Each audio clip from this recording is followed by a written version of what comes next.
असावे जमिनीवरती आकाश कवेत घेताना, हसू असावे ओठांवरती काळीच काढून देताना, संकटासही ठणकावून सांगावे आता ये बेहत्तर, नजर रोखुनी नजरेमध्ये आयुष्याला द्यावे उत्तर, नजर रोखुनी नजरेमध्ये आयुष्याला द्यावे उत्तर, करून जावे असेही काही दुनियेतून या जाताना, गैवर यावा जगास साऱ्या निरोप शेवटचा घेताना, स्वर कठोर त्या काळाचाही क्षणभर व्हावा कातर कातर, नजर रोखुनी नजरेमध्ये आयुष्याला द्यावे उत्तर, नजर रोखुनी नजरेमध्ये आयुष्याला द्यावे उत्तर.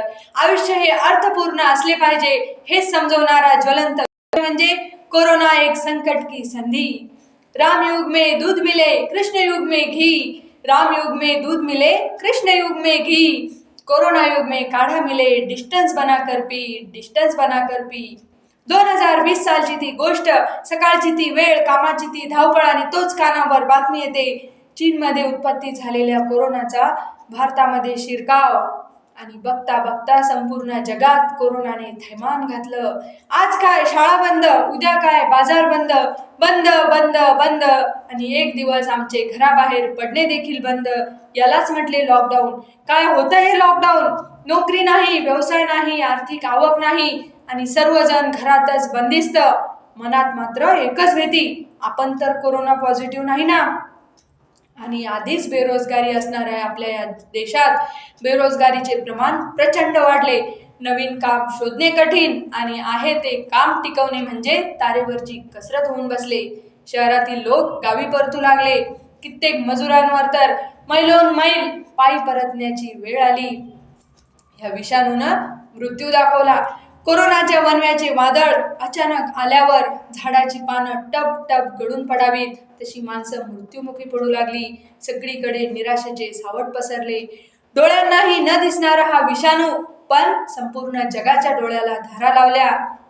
विद्यार्थ्यांसाठी घातक असा मोबाईल, पण त्या मोबाईलमध्येच शाळा सुरू झाल्या. माणसाच्या प्रगतीच्या मर्यादा कोरोनाने ठणकावून सांगितल्या आणि मंगळ ग्रहावर जाऊन राहण्याचे स्वप्न पाहणाऱ्या माणसाला पृथ्वीवरच राहणे कोरोनाने कठीण करून टाकले आणि जीवन जगणे कठीण झाले. कारण कोण कुठे कसा आणि कधी कोरोना पॉझिटिव्ह होईल याचा काहीच अंदाज लागत नव्हता.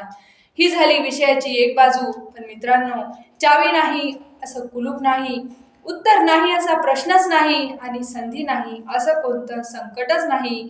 आणि म्हणूनच कोरोना कितीही मोठे संकट असले तरी काही संधी आपल्यासाठी नक्कीच घेऊन आला होत्या आणि त्या नजरेआड करून चालणार नाही, अजिबात चालणार नाही. कारण आरोग्यम धनसंपदा ही आम्हा भारतीयांची उक्ती खऱ्या अर्थानं कोरोना काळात फळाला आली. कारण स्वच्छतेच्या सवयींमुळे सर्वांचेच आरोग्य सुधारले. वृक्षवल्ली आम्हा सोयरे वनचरे या उक्तीप्रमाणे निसर्ग हाच माणसाचा खरा मित्र आहे हे कोरोनाने आम्हाला स्पष्ट केले.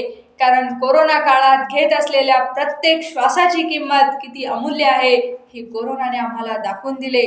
अन्नाची खरी किंमत कोरोनानेच आम्हाला स्पष्ट केली.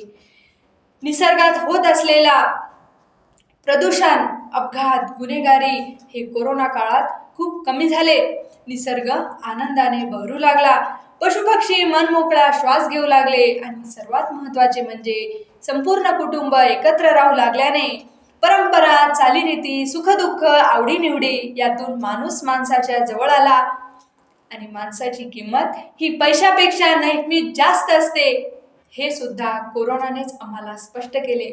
संपूर्ण जग जिंकायला आलेला सिकंदर जसा भारत जिंकू शकला नाही, तसेच संपूर्ण जगाला संपवायला आलेला कोरोना भारतीयांना संपवू शकला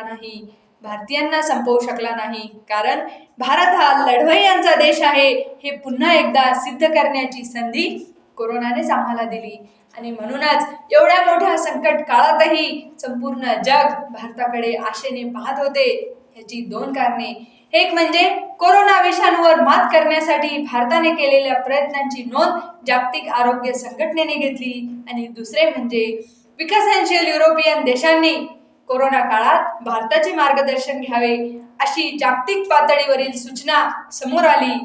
एवढेच नाही तर संपूर्ण जगातील मानवजात नष्ट करण्याचे सामर्थ्य एकट्या अमेरिकेमध्ये असताना संपूर्ण अमेरिका जगवण्यासाठी अमेरिकेच्या राष्ट्राध्यक्षांना औषधासाठी भारताकडे मागणी करावी लागते.